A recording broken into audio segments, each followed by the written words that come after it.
وہ تینوں بارش سے بچنے کے لیے ایک غار میں چھپ گئے۔ ان کو پتہ ہے پرانے زمانے کے اندر غاریں ہوتی تھیں، اور لوگ جب سفر کرتے تھے لمبے تو پتھر اور پہاڑوں کے بیچ میں سے سفر کرتے تھے۔ وہ غار کے اندر چلے گئے۔ اب چونکہ طوفان بہت زیادہ تھا، جب وہ غار کے اندر چلے گئے تو اللہ کے پیارے حبیب صلی اللہ علیہ وسلم فرماتے ہیں ایک پتھر اوپر سے لڑکتا ہوا آیا اور غار کے منہ کے آگے آ کے اس نے غار کو بند کر دیا۔ اب اتنا تیز اور اس مضبوطی کے ساتھ وہ پتھر لگا اور اتنا صحیح فٹ ہوا کہ اندر روشنی آنی بھی ختم ہو گئی۔ اب 3 لوگ ہیں۔ تھوڑی دیر تو وہ پریشان رہے کہ شاید اب کبھی بچ نہیں سکیں گے، شاید چاروں جانب اندھیرا ہی ہے اور اندھیرا ہی رہے گا، شاید یہاں سے نکلنے کے لیے اب ہمیں کوئی رستہ میسر نہیں آئے گا۔ وہ پہلے تو پریشان ہوئے، پھر کہنے لگے یار اس طرح کرو، ذرا غور کیجئے گا میری بات پہ۔ فرمایا اس طرح کرو، اگر کوئی زندگی میں نیکی کی ہے نا تو ذرا اس نیکی کو یاد تو کرو، اور یاد کر کے اس مالک کے حضور عرض تو کرو، وہ کریم ہے، کوئی آنکھو شاید من جاوے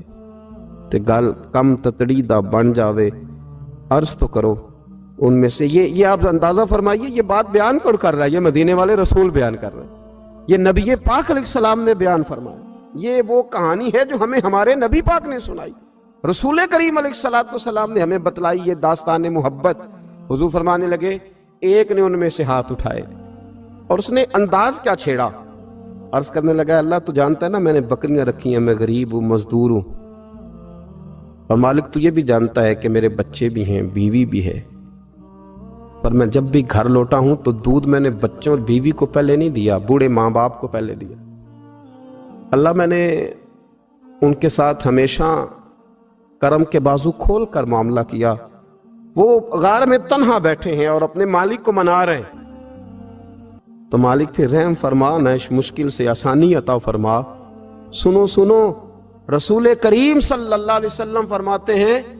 کہ اس بندے کی دعا مکمل ہوئی تو پتھر تھوڑا سا سرک گیا، اور اتنا سرکا کہ آسمان نظر آنے لگا۔ جس نے ماں باپ کو منایا ہے، ان سے پیار کیا ہے، پھر یہی بات وسیلہ بن جائے گی رب کے ماننے کا، پھر یہ وسیلہ بنے گی، اللہ اس سے مان جائے گا۔ پھر رسول کریم صلی اللہ علیہ وسلم فرمانے لگے، دوسرا بولا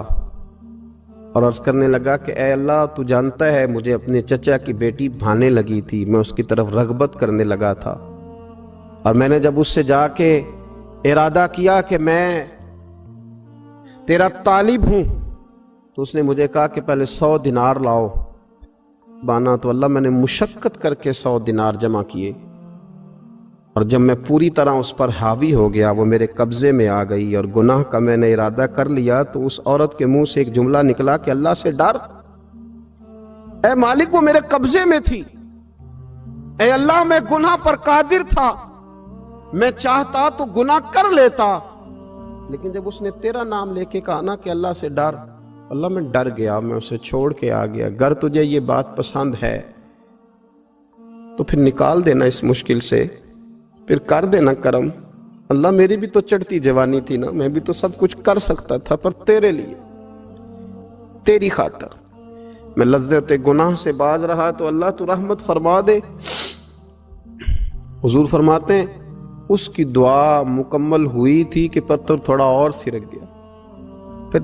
پھر تیسرا بولا اور اس نے بول کے کہا اے اللہ ایک مزدور کو، ایک دیہڑی دار کو، ایک غریب کو میں نے کام پہ رکھا ہوا تھا، یہ تیرا اور میرا راز ہے اللہ۔ وہ مزدور، وہ دیہڑی دار میرے پاس کام پہ لگا تھا، کچھ چاول میں نے اس کی اجرت مقرر کر دی کہ تو کام مکمل کرے گا تو میں تجھے دوں گا، اور جب اجرت لینے کا وقت آیا تو وہ بگڑ کر ناراض ہو کر چلا گیا، میں اسے ڈھونڈتا رہا، وہ مجھے ملا نہیں، میں نے اس کے چاولوں کی قیمت کاروبار میں انویسٹ کر دی، اس کا تھوڑا سا سرمایہ پر میں نے کھایا نہیں، پھر وہ اس سے میں کاروبار کرتا رہا، اور اتنا کاروبار کیا کہ بہت ساری گائیں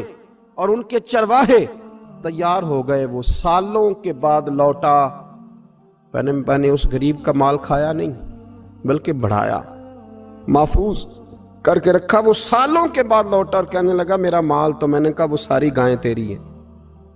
وہ چرواہا تیرا ہے، یہ سارا کچھ تیرا ہے، تو کہنے لگا تو مجھ سے مذاق کرتا ہے، میں غریب کہاں اور گاؤں اتنی بڑی گائیں کہاں، تو مذاق کرتا ہے؟ تو میں نے کہا مذاق نہیں، میں نے اپنے رب سے ڈر کے تیرے مال کی حفاظت کی، یہ تیرا ہے۔ اے اللہ میں کھا بھی تو سکتا تھا نا، پر تجھ سے ڈر کر میں نے وہ سارا محفوظ رکھا۔ اللہ اگر تجھے میری یہ ادا پسند ہے تو پھر آج مان جانا، آج راضی ہو جا۔ اللہ کے رسول فرماتے ہیں اس کی دعا مکمل ہوئی تھی کہ پتھر لڑکا اور ان کے لیے رستہ بن گیا۔ وہ باہر آ گئے تو حضور نے ہمیں بتلایا کہ وہ تمہاری نیکیاں جو چھپی ہوئی ہیں، وہ تمہاری نیکیاں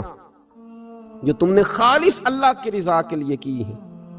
ان نیکیوں، ان اعمال کا وسیلہ بھی تمہارے رب کے ماننے کا ذریعہ بن جائے گا۔ اس کو منایا جائے، اس کے حضور حاضری دی جائے، اس سے بخشش کا سوال کیا جائے۔